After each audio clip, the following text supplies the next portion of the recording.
So our guest is John Kovacs. He's a conservative candidate for Congress. And when I say conservative candidate, he's a Republican conservative candidate for Congress in Nevada's 3rd Congressional District, CD3. He's the business owner of construction companies in Nevada and on the East Coast. His website is kovacsforcongress.com. John Kovacs, welcome to the Wayne Allyn Root Show. How are you, John?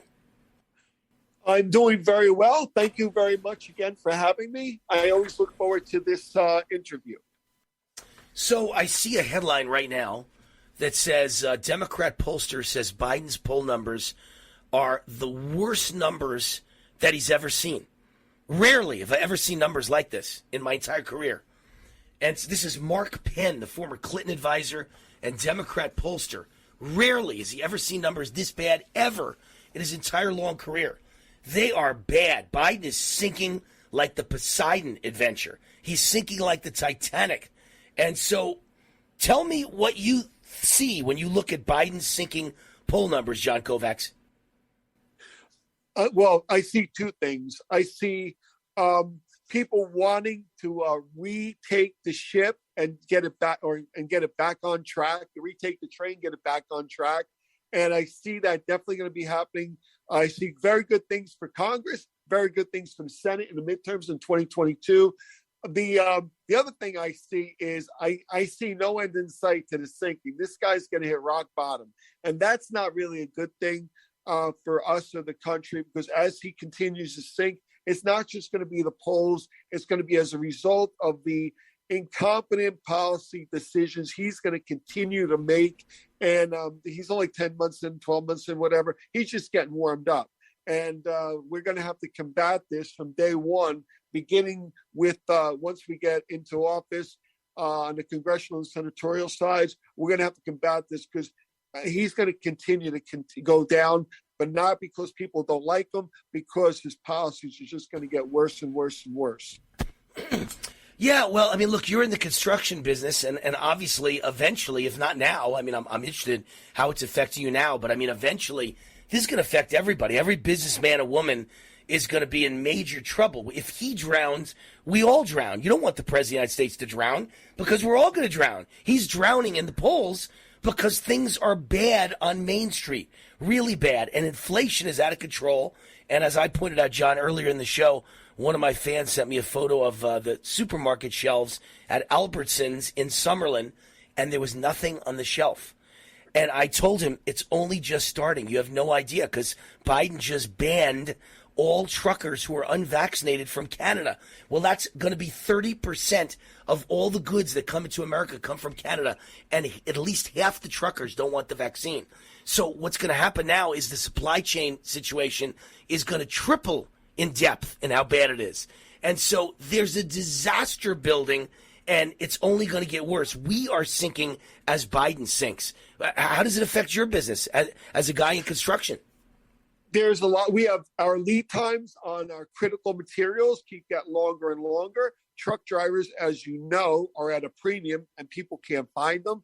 In a lot of cases, because the government's paying them more money to stay home than there is to work. There's no incentive to fuel. The fuel prices are killing the poor truck drivers, because that comes off the bottom line. It's going, like you said, it's very tough, and it's only going to get tougher because obviously we're the American country, and I'm a very optimistic guy. I'm going to get through it. As a country, we're going to muddle through it, but we really have to pull together and look forward and look straight ahead and not be deterred, because like you said, it is going to get worse. And as I mentioned previously, poor policies, and there's no shortage in sight of poor policies coming out of his mouth. Yeah, well, you say we're going to muddle through it, but I don't know, John. This is not like Jimmy Carter, right? We muddled through Jimmy Carter. We got Ronald Reagan, but the country did not start out, in this kind of a depth. In other words, there were gas lines, but I don't remember any empty shelves. There was massive inflation, but I don't remember any open borders. We had not just lost in Afghanistan and left behind $80 billion worth of supplies on the ground plus Americans. It just things. We didn't have vaccines and vaccine mandates. There wasn't a COVID pandemic. Things are much worse now.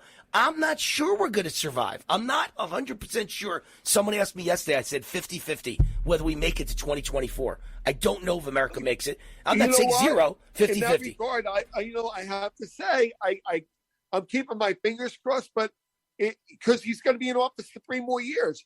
I'm going to do everything I can to kind of make sure that things go the way they're supposed to, the way people want them to. But yeah, like you said, right now it's an open question. You're right. Because you know what? He's not in his last year of office. In office, he's in his first or going into his second, and he's performed horribly, and he's only going to continue to perform the same way for the next 3 years. It's unfortunate, but it's not going to change. That's true. And like I said, the only hopefully that the new in 2022, new Senate, new Congress, the Republicans could kind of keep them in check on some of the things. But those horrible policies, like you mentioned, the border policies, this foreign policy, that's an administration thing, and that's something that hopefully we could, through oversight and things like that, we could kind of get a handle on. So, but it's a long uphill climb, and that's the way it's going to be for the next 3 years. And of course, what's that movie, Wag the Dog? If you get in a war, it could make people forget how bad things are and rally around the president.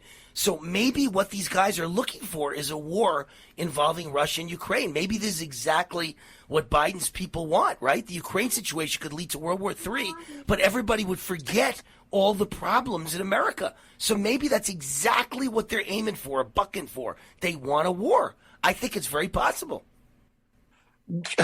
Listen, the Russians are massing out the border. Every time you turn on a newscast, they're saying it's imminent, and we're starting to pull people out, and we're telling people that are there, if you need to get out, now is the time, because if the Russians invade, we're not going to help you. So even they're kind of telegraphing that something might happen. Hopefully, it's not on the scale or the magnitude that we've seen in World War II or anything like that. But yeah, it's Johnny right there. Now it looks very possible. We lost you for a sec, John. We just lost you for a very quick sec. Glad you're back. Oh, I'm sorry. I'm just saying, as far as the war goes, yeah, right now it looks very possible, because when you turn on the TV, everybody's saying it's imminent, invasion's imminent. Hopefully, it's not to the magnitude or the same like we've seen in past in our past history.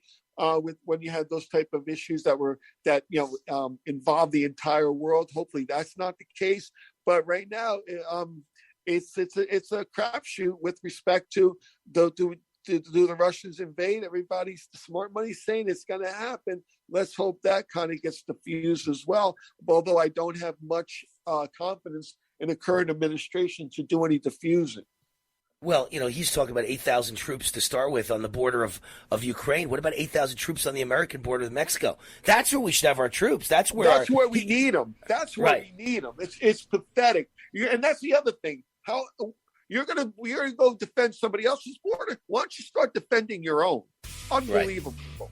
Unbelievable. John, what are the prospects for you? That only emboldens the Russians, because they know the Americans aren't even going to defend their own borders against people coming over. They're gonna defend the Ukrainians? No way. John, how do people reach you if they want to support you for Congress? They can go website, as you mentioned, kovacsforcongress.com, kovacsforcongress.com. Also, they can find, we have a great Facebook page, John Kovacs for Congress. You can learn a lot about us there. And we were probably the only campaign that has a phenomenal YouTube channel, John Kovacs for Congress. Learn about us, learn about where we stand on all the issues. We have a phenomenal Integrity Center page on our website. Go to our website, hit the Integrity Center. You'll go there. Everything you want to know about Kovacs for Congress, KOVACS, kovacsforcongress.com. John, we're on the run. Thank you. God bless. Good luck.